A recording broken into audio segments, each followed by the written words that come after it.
पिछली क्लास में हमने डेटा को समझा और डेटा को ऑर्गेनाइज करने वाले डिफरेंट बेसिक सॉफ्टवेयर्स के बारे में समझा।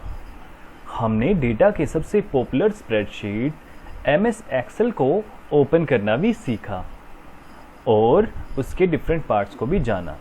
तो आइए बढ़ते हैं अब आगे। नंबर डेटा जब छोटे होते हैं तो उन्हें बताना बहुत इजी होता है। जैसे कि रवि की हाइट क्या है? रवि की हाइट 5 फीट 7 इंच है। एक कार 1 लीटर में कितने किलोमीटर चल सकती है?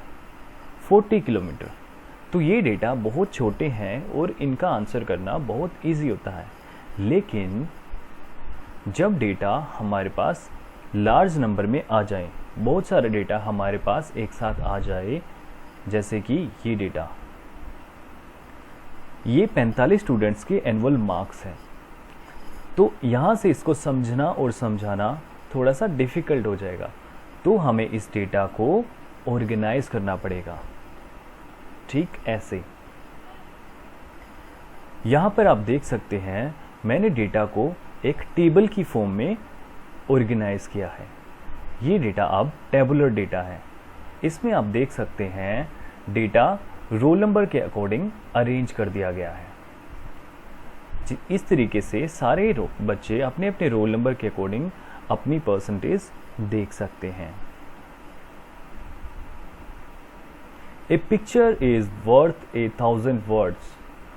हजारों शब्दों की अभिव्यक्ति से अधिक शक्तिशाली एक चित्र होता है। तो हम भी क्यों ना अपने डेटा को बहुत ही इफेक्टिवली तरीके से दिखाएं चार्ट्स और ग्राफ्स की मदद से। हम चार्ट्स और ग्राफ का इस्तेमाल कर सकते हैं और अपनी जानकारी को आसानी से दिखाने के लिए बना सकते हैं। पिक्चर ग्राफ का इस्तेमाल आप बच्चों ने मैथ्स में किया होगा डेटा एनालिसिस के लिए। चलिए इस बात को इस एक्टिविटी की हेल्प से समझ लेते हैं।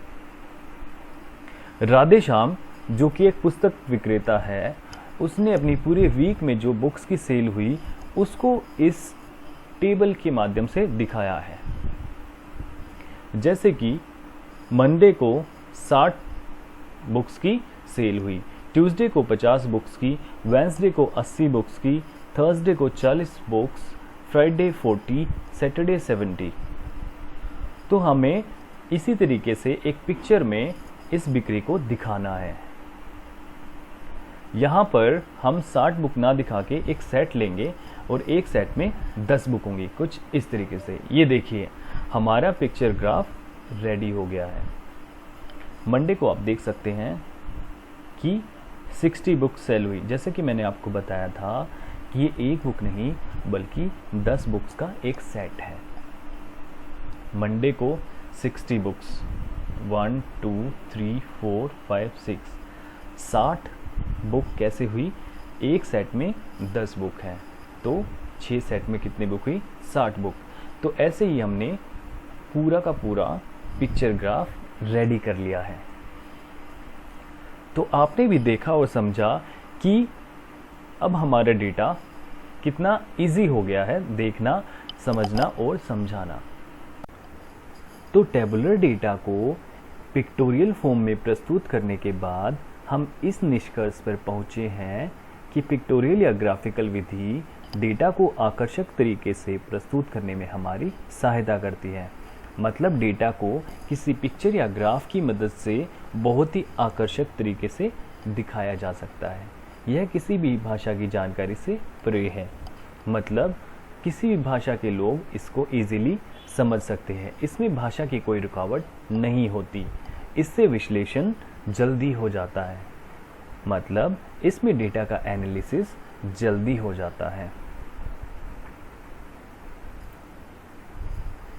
तो अब तक आपने जितना सीखा उसके नोट्स अपनी नोटबुक में ज़रूर प्रिपेयर करें और आपका फीडबैक मेरे लिए बहुत इम्पोर्टेंट होगा।